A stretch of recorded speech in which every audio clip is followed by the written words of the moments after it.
اللهم صل على سيدنا ومولانا محمد وعلى آل سيدنا ومولانا محمد وبارك وسلم. عن علي رضي الله تعالى عنه قال قال رسول الله صلى الله عليه وسلم أنا دار الحكمة وعلي بابها رواہ الترمذی.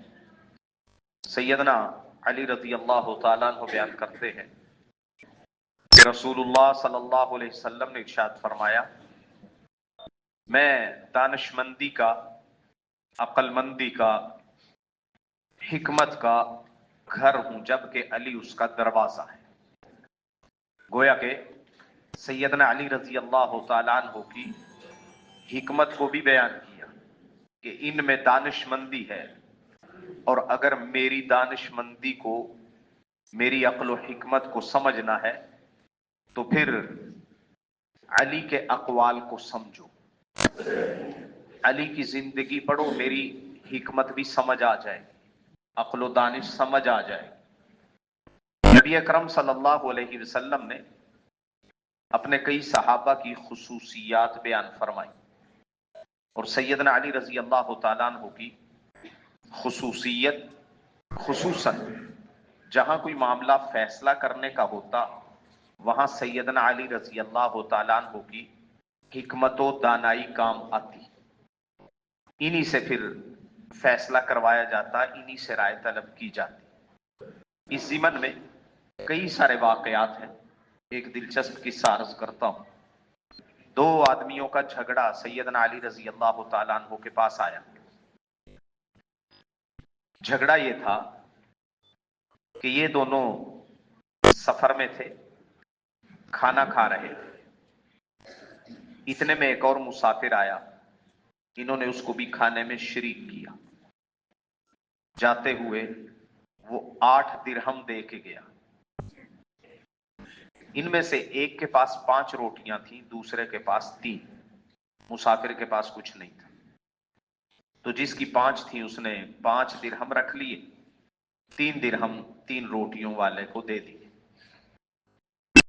اس نے کہا کہ نہیں، مجھے 4 دیں، آدھے آدھے تقسیم کریں، کیونکہ دونوں کے کھانے سے اس نے پیٹ بھرا ہے، لہذا مجھے 3 نہیں 4 دیں. معاملہ سیدنا علی رضی اللہ تعالیٰ عنہ تک پہنچا. سیدنا علی رضی اللہ تعالیٰ عنہ نے اس آدمی کو کہا کہ یہ 3 بھی تمہارا حق نہیں بنتا. یہ اگر تمہیں 3 دے رہا ہے تو لے لو، فائدہ اسی میں ہے، ورنہ اگر اصول کے مطابق دیکھا جائے تو تمہارا ان 3 پہ بھی حق نہیں بنتا، تمہیں 1 ملنا چاہیے. وہ بڑا حق کا بکا حیران ہوا، کہنے لگا ٹھیک ہے آپ فیصلہ فرما دیں، مجھے آپ کا فیصلہ قبول ہے، مجھے سمجھا دیں. پھر سیدنا علی رضی اللہ تعالیٰ عنہ نے جو فیصلہ کیا، عجیب کمال کا فیصلہ. سیدنا علی رضی اللہ تعالیٰ عنہ نے ارشاد فرمایا دیکھو بھائی، اس کی 5 روٹیاں تھیں اور تمہاری 3 تھی، تم بندے بھی 3 تھے، لہذا 3 ٹکڑے ہر روٹی کے کرو. تو اس کی 5 روٹیوں کے بن گئے 15 ٹکڑے، اور تمہاری 3 روٹیوں کے بن گئے 9 ٹکڑے، کل ہو گئے 24. اب 3 بندے، تم تینوں نے 8 کھا لی. جس کی 5 روٹیاں تھی اس کی روٹیوں کے کتنے بنے؟ 15. 8 اس نے خود کھا لیے، 7 مسافر نے کھائے. تمہاری 3 روٹیاں تھیں، ان کے بنے 9 ٹکڑے، 8 تم نے کھائے، 1 مسافر نے. تینوں نے 8 کھا لی.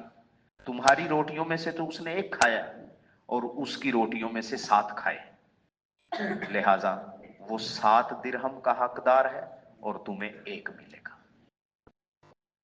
تو یہ عجیب دانش مندی تھی، عجیب فیصلہ تھا. تو وہ بندہ اگرچہ اس کا نقصان ہوا لیکن خوش ہوا کہ آپ نے صحیح انصاف پہ مبنی فیصلہ کیا.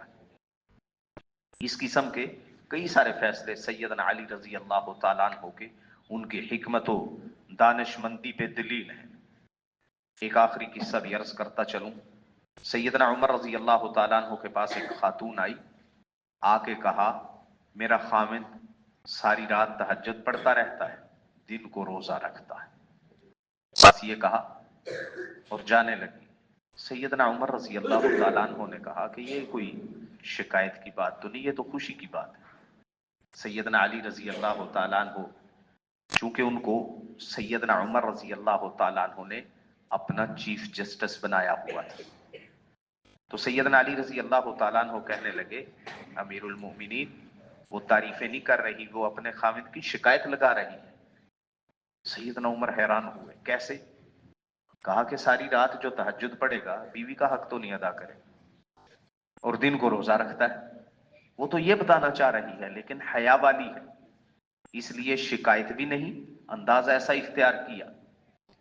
تو سیدنا عمر رضی اللہ تعالیٰ عنہ نے جب پوچھوایا پھر اس عورت سے، اپنے گھر کی خواتین کے ذریعے معاملہ ایسا ہی تھا۔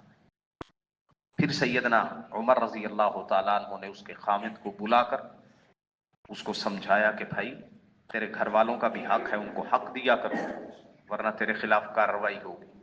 سیدنا علی رضی اللہ تعالیٰ عنہ کی دانش کیسی کمال کی تھی، کیسی حکمت تھی، کیسی عقل مندی تھی۔